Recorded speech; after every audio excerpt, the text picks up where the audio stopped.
Target with PS Parihar channel में आपका स्वागत है। सुबह की इस वीडियो में ऐसी सूचनाएं होती हैं जो विभिन्न समाचार पत्रों पर छाई हुई होती हैं और विद्यार्थियों के लिए आवश्यक होती हैं। तो आइए शुरू करते हैं और देख लेते हैं कि आज के समाचार पत्रों में विद्यार्थी जीवन से संबंधित कौन कौन सी सूचनाएं हैं। तो वीडियो को जल्दी से लाइक कर दें, शेयर कर दें। जिन छात्रों ने चैनल को अभी भी सब्सक्राइब न किया हो तो जल्दी से सब्सक्राइब कर लें ताकि आप लोगों को इसी प्रकार की ऑथेंटिक अपडेट से सबसे पहले मिलती रहे। चलिए शुरू करते हैं। बात करते हैं सबसे पहले प्राथमिक विद्यालयों के मर्जर की। समाचार पत्रों में आज के बहुत सारी सूचनाएं इसको लेकर के लिखा। विरोध के बीच स्कूलों का विलय शुरू कर दिया गया है। शिक्षक संगठनों के साथ में प्रतियोगी छात्र भी निर्णय के विरोध में उतरे हैं। एक्स पर अभियान भी चलाया था, सेव विलेज स्कूल, जिसके बारे में मैंने कल आपको जानकारी दी थी।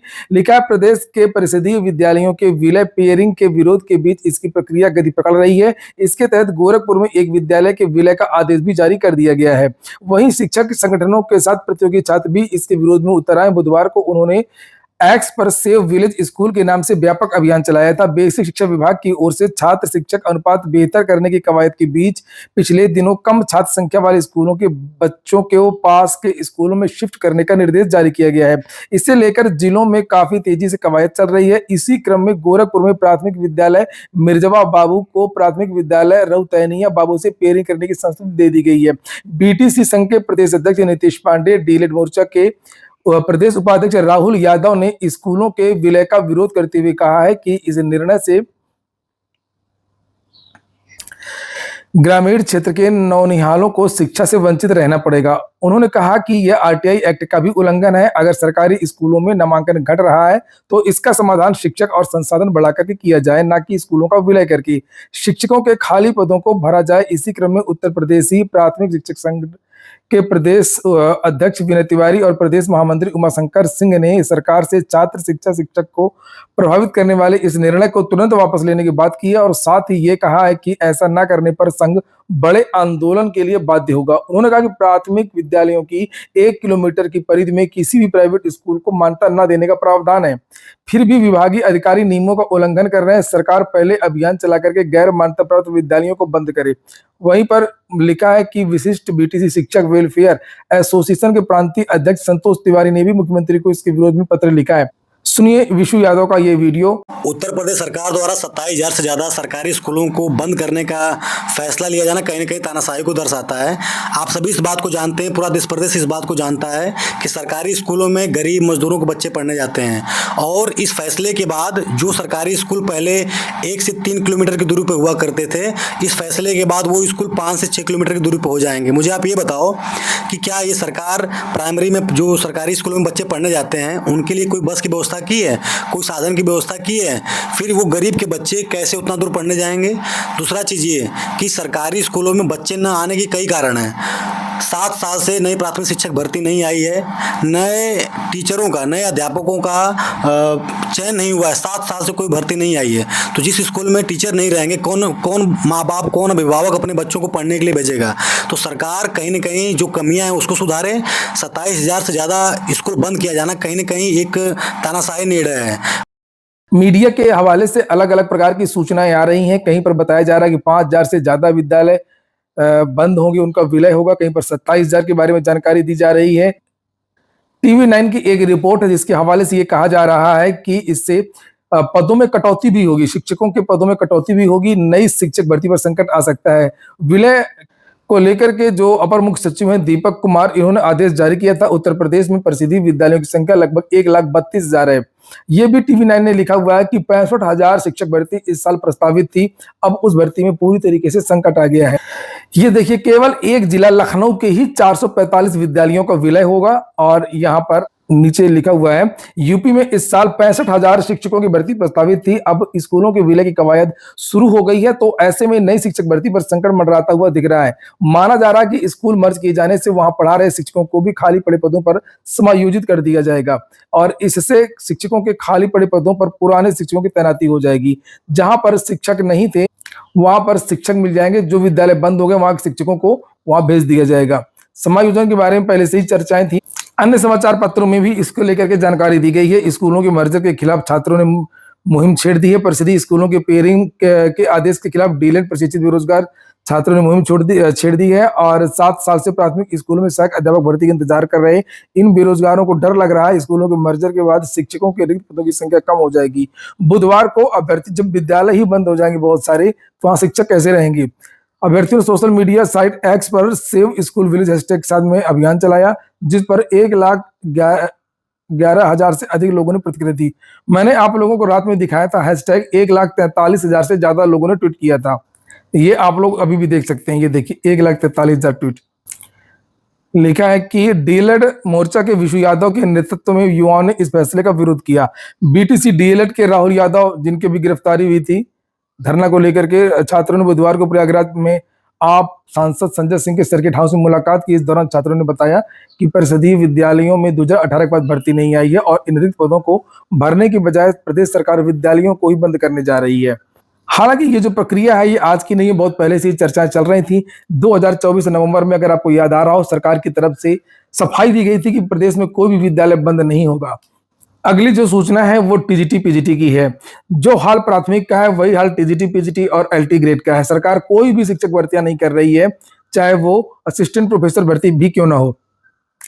लिखा है परीक्षा की तारीख के इंतजार में अभ्यर्थियों की तैयारी प्रभावित। 3 बार पीजीटी परीक्षा टालने के बाद भी आयोग स्पष्ट नहीं कर पा रहा तिथि, और पीजीटी की तो स्थिति स्पष्ट कर दी है लेकिन तारीख निश्चित नहीं किया। ये कहा अगस्त के लास्ट में, और टीजीटी के बारे में तो नोटिस भी जारी नहीं किया है।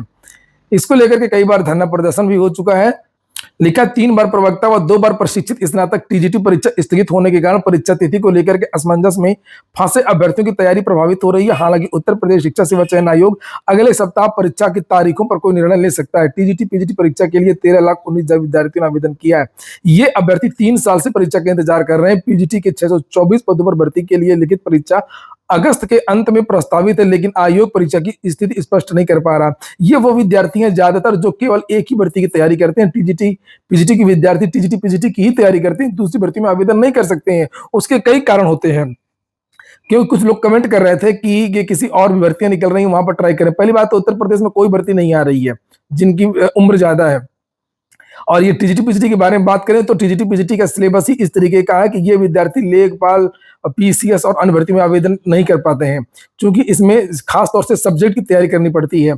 जीएस वीएस तो इसमें आता नहीं है। दूसरा कारण ये है कि इसमें ज्यादातर ऐसे विद्यार्थी हैं जो दूसरी भर्तियों में आवेदन नहीं कर पाते हैं उम्र सीमा को लेकर के। इसमें कोई उम्र सीमा भी नहीं होती है, तो विद्यार्थी जाए तो जाए कहाँ। और टीजीटी पीजीटी वैकेंसी हो नहीं रही है, ना तो एग्जाम हो रहा, ना तो नई भर्ती आ रही है।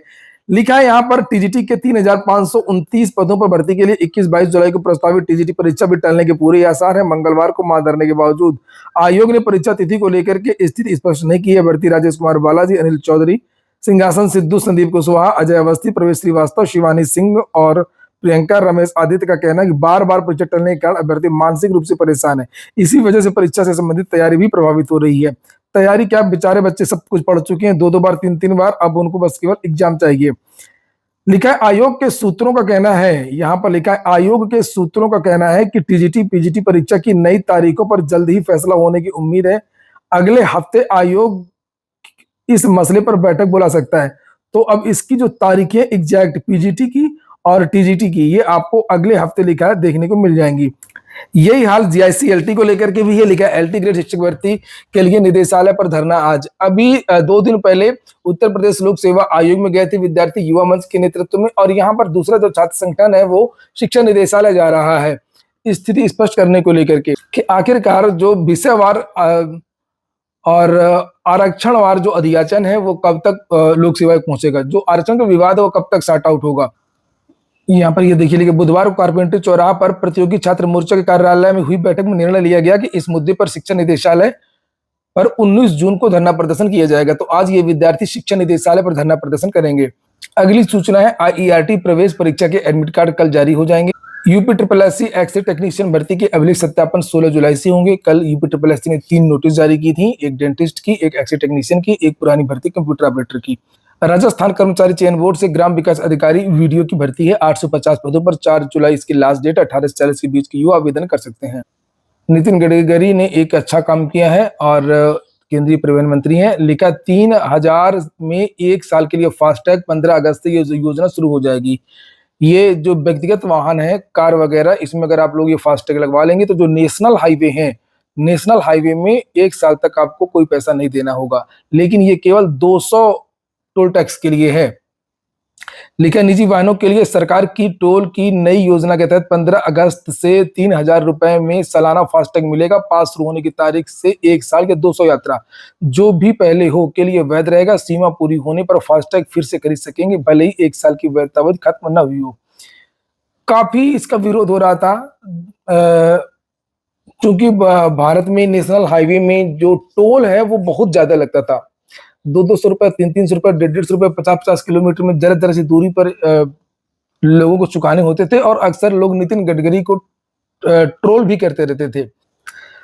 अगली सूचना बिहार से है। लेखा विश्वविद्यालयों से रिक्तियां तलब, शिक्षकों की बहाली जल्द होगी। बिहार लगातार भर्तियां निकाल रहा है, वहां पर चुनाव की चिंता है और इसी कारण यही कारण है कि नीतीश कुमार वहां लंबे समय से टिके हुए हैं और बीजेपी सरकार यहाँ से जाने की तैयारी कर रही है, भर्तियों को लेकर के कुछ कर नहीं रही है। यहाँ पर देख सकते हैं आप लोग, विश्वविद्यालयों से रिक्तियां तलब की गई हैं, शिक्षकों की बहाली जल्द होगी और लिखा राज्य के विश्वविद्यालयों में शिक्षकों की नियुक्ति होगी। इसके लिए सभी विश्वविद्यालयों को विषयवार शिक्षकों की रिक्तियां देने के लिए कहा गया है। बुधवार को राजभवन में राज्यपाल सह कुलाधिपति आरिफ मोहम्मद खान की अध्यक्षता में हुई सभी विश्वविद्यालयों के कुलपतियों की बैठक में कई निर्देश दिए गए।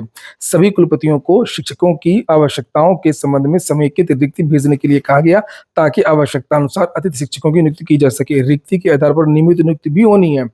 तो बिहार से जो है असिस्टेंट प्रोफेसर की भी भर्ती जल्द देखने को मिल सकती है। लखनऊ विश्वविद्यालय से विभिन्न डिप्लोमा प्रमाण पत्र प्रोफेसियंसी कोर्स में आवेदन की जो लास्ट डेट है वो बढ़ा दी गई है। अब जिन विद्यार्थियों को एडमिशन लेना वो 30 तारीख तक आवेदन कर सकते हैं। Abdul Kalam technical university AKTU के वास्तुकला एवं योजना संकाय में प्रवेश प्रक्रिया के तहत प्रास्नातक स्तर पर पाठ्यक्रमों के प्रवेश परीक्षा और साक्षात्कार की तिथि तय कर दी गई है। इलाहाबाद विश्वविद्यालय का BSc का रिजल्ट घोषित कर दिया गया है। 31% विद्यार्थी फर्स्ट डिवीजन पास हुए हैं। समाज कल्याण विभाग की ओर से संचालित मुख्यमंत्री अभ्युदय कोचिंग की कक्षाएं 1 जुलाई से शुरू होंगी। समाज कल्याण विभाग ने इच्छुक अतिथि प्रवक्ता के लिए आवेदन 25 जून तक मांगे हैं। तो जो लोग यहाँ पढ़ाना चाहते हो वो लोग यहाँ पढ़ा सकते हैं। इसका क्राइटेरिया ये है कि जो लोग UPSC का मेंस लिख चुके हों या PCS का इंटरव्यू दे चुके हों या फिर लोक सेवा की परीक्षा में 2 बार मुख्य परीक्षा में शामिल हो चुके हों।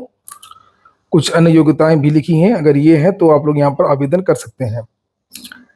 करंट अफेयर पढ़ाना है, आपदा प्रबंधन, ये देखिए ये सब यहाँ पर लिखा हुआ है। अर्थशास्त्र, नीति शास्त्र, भूगोल, इतिहास, जो भी कम्पिटिटिव एग्जाम्स होते हैं उनके लिए है।